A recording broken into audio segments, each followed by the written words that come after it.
Hello friends, আসসালামু আলাইকুম। এখন সকাল 10:30 বাজে। একটু আগে প্রচণ্ড পরিমাণ বৃষ্টি হয়েছে। এখন অবশ্য বৃষ্টিটা একটু কমেছে। রান্না করার জন্য সকল উপকরণগুলো বারান্দা থেকে কুটাবাছা করে পরিষ্কার করে ধুয়ে এখন রান্নাঘরে নিয়ে যাচ্ছি রান্না করতে। তো আজকে আমি আপনাদের রান্না করে দেখাবো চিংড়ি ভুনা।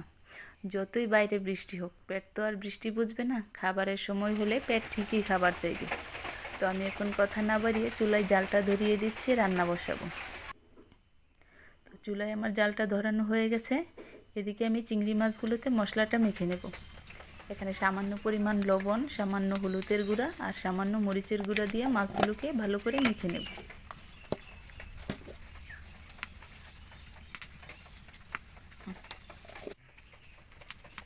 কড়াইটা আমার গরম হয়ে গেছে। এখন পরিমাণ মতো তেল দিয়ে দিব। তেলটা গরম হয়ে আসলে সামান্য পরিমাণ লবণ দিয়ে কড়াইটাতে একটু ঘুরিয়ে নিব, তাহলে কড়াইতে আর লেগে যাবে না। তোমার তেলটাও গরম হয়ে গেছে। এখন মশলা মাখানো মাছগুলো দিয়ে একে একে মাছগুলো আমি সুন্দর করে ভেজে নেব। তো চিংড়ি মাছ বেশিক্ষণ সময় নিয়ে ভাজা যাবে না, তাহলে মাছগুলো শক্ত হয়ে যাবে। একটু হালকা লালচে কালার হয়ে আসলে উল্টে পাল্টে মাছগুলো উঠিয়ে নেব।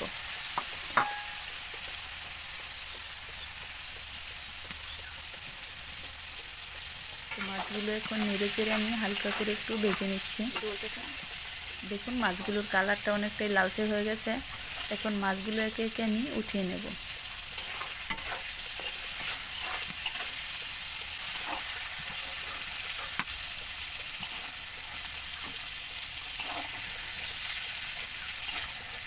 গরম ভাতের সাথে চিংড়ি ভুনা সত্যিই অসাধারণ খাবার, খুব টেস্টি, খেতে খুব মজা।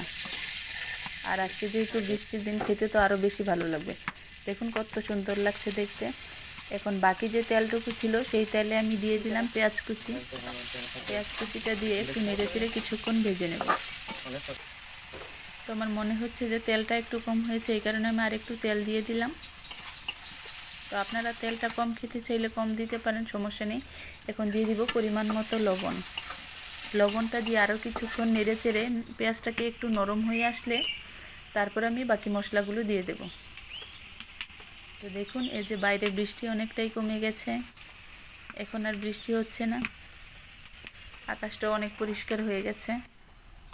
তো এদিকে আমার পেঁয়াজটা ভাজা হয়ে গেছে। এখন দিয়ে দেব আমি অল্প পরিমাণে আদা বাটা আর রসুন বাটা।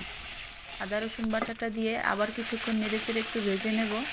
এখন দিয়ে দিব সামান্য পরিমাণ পানি। পানিটা দিয়ে নেড়ে চেড়ে আর বাকি মশলাগুলো দিয়ে মশলাগুলোকে আমি ভালো করে কষিয়ে নেব। দিয়ে দিলাম সামান্য পরিমাণ হলুদের গুঁড়া, সামান্য মরিচের গুঁড়া আর সামান্য পরিমাণ ধনিয়া গুঁড়া।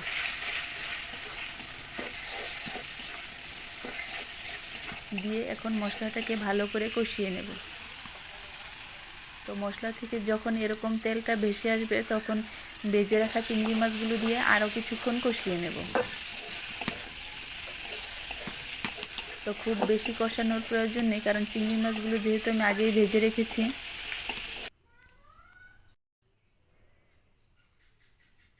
এদিকে আমার কষানোটা হয়ে গেছে। এখন অল্প পরিমাণ পানি দিয়ে নেড়ে চেড়ে তরকারিটা আমি রান্না করে নেব। তো দেখুন ঝোলটা অনেকটাই গাঢ় হয়ে এসেছে। এখন আমি দিয়ে দিব সামান্য পরিমাণ জিরার গুঁড়ো। এখন জিরার গুঁড়োটা দিয়ে আরও কিছুক্ষণ রান্না করে নেব। তো চিংড়ি মাছ খুব বেশি সময় নিয়ে রান্না করতে হয় না, তাহলে মাছটা শক্ত হয়ে যায়। সে কারণে অল্প কিছুক্ষণ রান্না করে আমি তরকারিটা নামিয়ে নেব। তো দেখুন মাশাআল্লাহ কালারটা কত সুন্দর এসেছে। আর লাকড়ির চুলায় রান্না করা খাবারের টেস্ট তো আর বলতে হবে না, অসাধারণ। তরকারিটা হয়ে গেছে, এখন আমি নামিয়ে নিব। দেখুন দেখতে কতটা সুন্দর লাগছে আর কতটা লোভনীয়। এখন আমি একটা বাটিতে পরিবেশন করে আপনাদের দেখিয়ে দিচ্ছি। তো দেখুন অসাধারণ, আর খেতেও লাগবে অসাধারণ।